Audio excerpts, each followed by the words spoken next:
পরীক্ষার মধ্যে অনেক ধরনের নাম্বার আছে। পেঁয়াজের মান, উপস্থাপনা, তাজবিজ, আদায়, সুবিধা, মাধ্যমের নীতিমালা, পরিকল্পনা বাস্তবায়ন।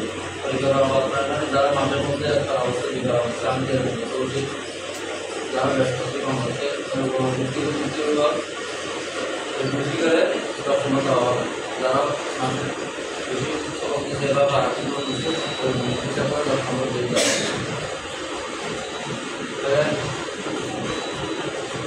যাদের মাসিক যারা একটা বেশি আছে ঠিকমতো অবস্থায় পড়াশোনা করতে সম্ভব। আলহামদুলিল্লাহ আমরা পরীক্ষা দেওয়ার সময় আমরা একটু আগে বলছি আসার সময় যাওয়ার সময় সালাম দিয়ে আসবো, সুন্দর করবো আদরের সাথে।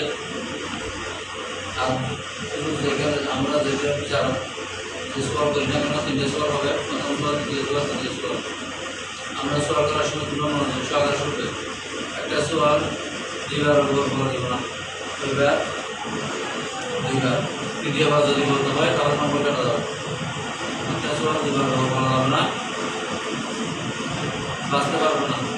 এবং করার সময় আরো সুন্দর করে বড়দের উপর আলাদা তুলে আলাদা পড়াশোনা করা উচিত। চরিত্রের সাথে আদায় করে সুন্দরভাবে তারা বাঁচতে পারবে। যদি আমরা যদি চরিত্রের সাথে আদায় না করি তাহলে আমাদের রাহানো চরিত্র রাহানো করতে পারে কেনারা করবে, যেমন পড়াশোনা নষ্ট হয়ে যায়, পড়াশোনা নষ্ট হয়ে যায়। এবং সেই জন্য আমরা এমনভাবে তেলাওয়াত করবো যাতে কোরআনের সুন্দর যেটা আসে সেটা বেশি উঠে। এবং কোরআন তেলাওয়াতের আল্লাহ তাআলা বড় থেকে কোরআন তেলাওয়াত বলতে হয় আদার অনুসারে আমরা কী করবো ইনশাআল্লাহ তেলাওয়াত করবো। আমরা যাতে সুন্দর মনে আল্লাহ রাসূল এবং আমরা নিজেরা বিচারক আমরা যাতে এরকম সুন্দর মানুষ করতে হবে, তেলাওয়াত করতে হবে। আমরা এমনভাবে তেলাওয়াত করবো না যাতে তারা আমাদের পড়াশোনা নষ্ট হয়ে যায়। ঠিক আছে ইনশাআল্লাহ আমরা সুন্দরভাবে তেলাওয়াত করবো। এবং বিচারক যে তেলাওয়াতটা প্রশ্নটা করে ওই প্রশ্নটা আমি নিচের দিকে তাকিয়ে আগে মনোযোগ সহকারে শুনবো। বিচারক যখন কোরআনের আয়াত বলবে তখন তুমি মনোযোগ সহকারে সাথে সাথে এটা কোন বাড়াই বা কোন বিষয়ে নির্ধারণ করতে হবে। তাহলে তো এরা ভালো করে মনোযোগ সহকারে শুনে কোন আয়াত বিচারকের কোন আয়াতটা আমাকে বলতেছে সোয়াল করতেছে ওইটা কি করতে হবে। ঠিক আছে, সর্বোচ্চ 2বার বলতে হবে, বলবো 3বার বললে 5 নম্বর কাটা যাবে, এটা মনে রাখবে।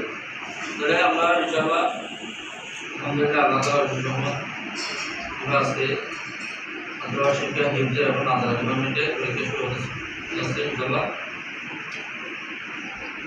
তাহলে তোমরা যেগুলো বলছি এগুলো মতো সুন্দর করে ইয়ে করবে, আমল করবে এবং মনোযোগ সহকারে যেহেতু সোয়াল করে সোয়াল এটা মনোযোগ সহকারে শুনবে। ঠিক আছে ইনশাআল্লাহ।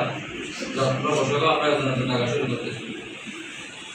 আর না যারা তোমাদের পরীক্ষা ইংলিশ শেষ হওয়ার পর তোমরা ইংলিশ শেষ হওয়ার পর তোমাদের পরীক্ষা শুরু হবে। এখন তোমরা এখানে কোরআন করে নিজে নিজে মনে তোমাদের কোরআন শিক্ষা দেখবে। কারো যদি আওয়াজ না হয়, কারো আওয়াজ হলে 10 নম্বর করে ফেল করবো না যাবে, যাতে কোনো আওয়াজ না হয়, বলে না।